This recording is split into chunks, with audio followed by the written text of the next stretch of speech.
ನಂಗೆಲ್ಲ ಚಿಕ್ಕಂದಿನಿಂದ ಕಾಡೋ ಒಂದು ಪ್ರಶ್ನೆ ಇದೆ. ಅದರಲ್ಲೂ ಭೌತಶಾಸ್ತ್ರದ ವಿಷಯ ಬಂದಾಗಂತೂ ಇದು ತುಂಬಾ ಸಾಮಾನ್ಯ. ಸರಿ, ಬನ್ನಿ ಇವತ್ತು ಅದರ ಬಗ್ಗೆನೇ ಮಾತಾಡೋಣ. ಅಂದ್ರೆ 100 ಟನ್ ತೂಕ ಇರೋ ಒಂದು ದೊಡ್ಡ ಲೋಹದ ಹಕ್ಕಿ ಭೂಮಿಯ ಗುರುತ್ವಾಕರ್ಷಣೆಯನ್ನೇ ಮೀರಿ ಆಕಾಶದಲ್ಲಿ ಹಾರುತ್ತೆ ಅಂದ್ರೆ ಅಬ್ಬಬ್ಬಾ, ಇದು ನಿಜಕ್ಕೂ ಹೇಗ್ ಸಾಧ್ಯ? ನಮ್ಮೆಲ್ರಿಗೂ ಶಾಲೆಲಿ ಒಂದು ಉತ್ತರ ಹೇಳ್ಕೊಟ್ಟಿರ್ತಾರೆ. ಯಾರಿಗಾದ್ರೂ ಹೋಗಿ ವಿಮಾನ ಯಾಕೆ ಹಾರುತ್ತೆ ಅಂತ ಕೇಳಿದ್ರೆ ಹೆಚ್ಚಾಗಿ ಇದೇ ಉತ್ತರ ಸಿಗುತ್ತೆ. ಸರಿ, ಈ ಇಡೀ ಕಥೆ ಶುರುವಾಗೋದೇ ವಿಮಾನದ ರೆಕ್ಕೆಯ ಒಂದು ವಿಶೇಷವಾದ ಆಕಾರದಿಂದ. ಇದಕ್ಕೆ ಏರೋಫಾಯಿಲ್ ಅಂತ ಕರೀತಾರೆ. ಈ ಒಂದು ಡಿಸೈನ್ ಇದೆಯಲ್ಲ, ಇದೇ ಲಿಫ್ಟ್ ಅಥವಾ ಮೇಲೆತ್ತುವ ಬಲವನ್ನ ಉಂಟುಮಾಡಕ್ಕೆ ಮುಖ್ಯ ಕಾರಣ. ಈ ಜನಪ್ರಿಯ ವಿವರಣೆ ಇದೆಯಲ್ಲ, ಇದು ನಿಂತಿರೋದೇ ಬರ್ನೌಲಿ ಅನ್ನೋರ ತತ್ವದ ಮೇಲೆ. ತುಂಬಾ ಸಿಂಪಲ್ ಆಗಿ ಹೇಳಬೇಕು ಅಂದ್ರೆ, ಗಾಳಿಯ ತರಹ ಯಾವುದೇ ದ್ರವ ವೇಗವಾಗಿ ಹೋದ್ರೆ ಅದರ ಒತ್ತಡ ಅಂದ್ರೆ ಪ್ರೆಷರ್ ಕಡಿಮೆ ಆಗತ್ತೆ. ಇಂಟ್ರೆಸ್ಟಿಂಗ್ ಅಂದ್ರೆ, ಈ ತತ್ವವನ್ನ ನಾವೇ ಒಂದು ಚಿಕ್ಕ ಪೇಪರ್ ಇಟ್ಕೊಂಡು ಟೆಸ್ಟ್ ಮಾಡಬಹುದು.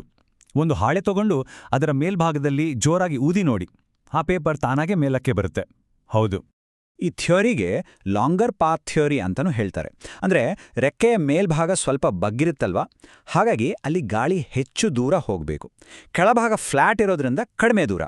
ಈಗ ಒಂದೇ ಸಮಯದಲ್ಲಿ ಎರಡೂ ಕಡೆಯ ಗಾಳಿಯು ರೆಕ್ಕೆಯ ಕೊನೆ ತಲುಪಬೇಕು ಅಂದ್ರೆ ಮೇಲ್ಗಡೆ ಗಾಳಿ ಫಾಸ್ಟಾಗಿ ಹೋಗಲೇಬೇಕು. ವೇಗ ಜಾಸ್ತಿ ಆದ್ರೆ ಪ್ರೆಷರ್ ಕಡಿಮೆ ಆಗುತ್ತೆ. ಇದು ಬರ್ನೌಲಿ ತತ್ವ. ಸೊ ಕೆಳಗಿನ ಹೈ ಪ್ರೆಷರ್ ರೆಕ್ಕೆಯನ್ನ ಮೇಲಕ್ಕೆ ತಳ್ಳುತ್ತೆ. ಇದನ್ನೇ ಲಿಫ್ಟ್ ಅಂದೋದು. ಆಹಾ, ಎಷ್ಟು ಸರಳವಾಗಿದೆ ಅಲ್ವಾ ಈ ವಿವರಣೆ.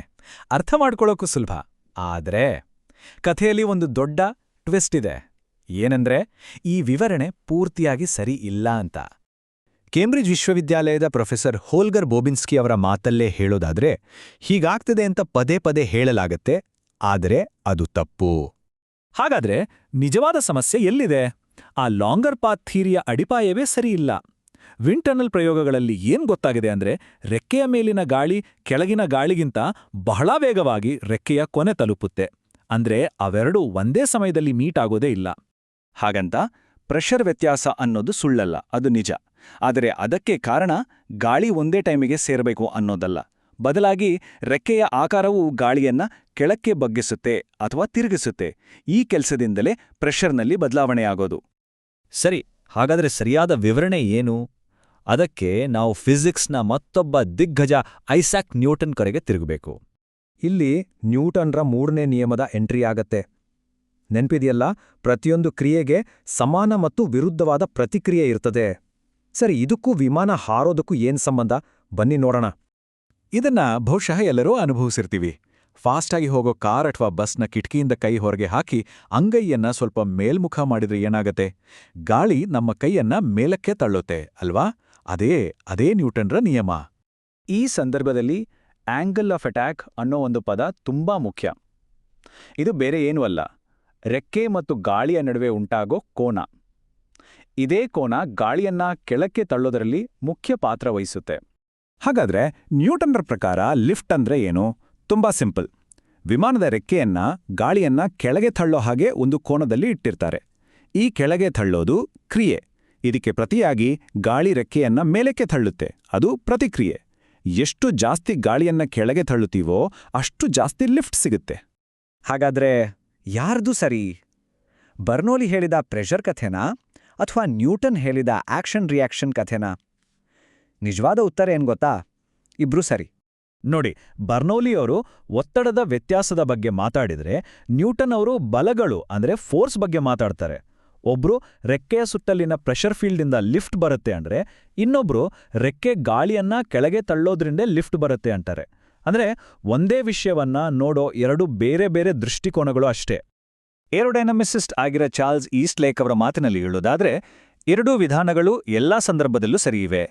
ಯಾವ ವಿಧಾನವನ್ನ ಬಳಸಬೇಕು ಅನ್ನೋದು, ಯಾವುದು ಹೆಚ್ಚು ಅನುಕೂಲಕರ ಅನ್ನೋದ್ರ ಮೇಲೆ ನಿಂತಿದೆ ಅಷ್ಟೇ. ಅಂದ್ರೆ ಇದು ಯಾವುದು ಸರಿ ಯಾವುದು ತಪ್ಪು ಅನ್ನೋ ಚರ್ಚೆಯೇ ಅಲ್ಲ. ಇವೆರಡೂ ಒಂದೇ ನಾಣ್ಯದ ಎರಡು ಮುಖಗಳು ಇದ್ದ ಹಾಗೆ. ಹೇಗೆ ಅಂದ್ರೆ, ರೆಕ್ಕೆಯು ಗಾಳಿಯನ್ನ ಕೆಳಕ್ಕೆ ತಳ್ಳುತ್ತಲ್ಲ, ಇದು ನ್ಯೂಟನ್ರ ನಿಯಮ. ಅದೇ ಕ್ರಿಯೆ ರೆಕ್ಕೆಯ ಮೇಲ್ಭಾಗದಲ್ಲಿ ಗಾಳಿಯ ವೇಗವನ್ನ ಹೆಚ್ಚಿಸುತ್ತೆ. ಗಾಳಿಯ ವೇಗ ಹೆಚ್ಚಾದಾಗ ಏನಾಗತ್ತೆ? ಒತ್ತಡ ಕಡಿಮೆ ಆಗತ್ತೆ. ಇದು ಬರ್ನೌಲಿಯ ತತ್ವ. ನೋಡಿ, ಎರಡೂ ಒಂದಕ್ಕೊಂದು ಹೇಗೆ ಕನೆಕ್ಟ್ ಆಗಿದೆ. ಹಾಗಾದ್ರೆ ಒಟ್ಟಾರೆಯಾಗಿ ನಾವು ಏನ್ ತಿಳ್ಕೊಂಡ್ವಿ? ವಿಮಾನದ ರೆಕ್ಕೆಗಳು ನಿಜವಾಗ್ಲೂ ಹೇಗೆ ಕೆಲಸ ಮಾಡ್ತವೆ ಅನ್ನೋದರ ಸಾರಾಂಶ ಇಲ್ಲಿದೆ. ನಾವು ನೆನ್ಪಿಟ್ಕೋಬೇಕಾದ ಕೆಲವು ಮುಖ್ಯ ಪಾಯಿಂಟ್ಸ್. ಮೊದಲನೇದಾಗಿ, ಒಂದೇ ಸಮಯದಲ್ಲಿ ಗಾಳಿ ಸೇರಬೇಕು ಅನ್ನೋ ಥಿಯರಿ ಇದೆಯಲ್ಲ, ಅದು ತಪ್ಪು. ಎರಡನೇದು, ರೆಕ್ಕೆಗಳು ಗಾಳಿಯನ್ನ ಕೆಳಗೆ ತಳ್ಳೋದ್ರಿಂದ ಲಿಫ್ಟ್ ಉಂಟಾಗತ್ತೆ. ಇದು ನ್ಯೂಟನ್. ಮೂರನೇದು, ಹೀಗೆ ಗಾಳಿ ಕೆಳಗೆ ಬಗ್ಗೋದ್ರಿಂದ ರೆಕ್ಕೆಯ ಮೇಲೆ ಕಡಿಮೆ ಮತ್ತು ಕೆಳಗೆ ಹೆಚ್ಚು ಪ್ರೆಷರ್ ಉಂಟಾಗತ್ತೆ. ಇದು ಬರ್ನೂಲಿ. ಕೊನೆಯದಾಗಿ, ಲಿಫ್ಟನ್ನ ಪೂರ್ತಿಯಾಗಿ ಅರ್ಥ ಮಾಡ್ಕೊಳ್ಳೋಕೆ ನ್ಯೂಟನ್ ಮತ್ತು ಬರ್ನೂಲಿ ಇಬ್ರೂ ಬೇಕು. ಹೋಗೋ ಮುನ್ನ ಒಂದು ಕೊನೆಯ ಪ್ರಶ್ನೆ. ಸರಿ, ಗಾಳಿಯನ್ನ ಕೆಳಗೆ ತಳ್ಳೋದೇ ಲಿಫ್ಟ್ಗೆ ಕಾರಣ ಅಂದ್ರೆ ಯಾಕೆ ರೆಕ್ಕೆಗೆ ಆ ನಿರ್ದಿಷ್ಟವಾದ ಬಾಗಿದ ಏರ್ಫಾಯಿಲ್ ಆಕಾರವೇ ಇರಬೇಕು? ಫ್ಲ್ಯಾಟ್ ಆಗಿರೋ ಒಂದು ಹಲಗೆಯನ್ನಿಟ್ರೂ ಸಾಕಲ್ವಾ? ಇದ್ರ ಬಗ್ಗೆ ಯೋಚನೆ ಮಾಡಿ ನೋಡಿ. ಮತ್ತೆ ಸಿಗೋಣ.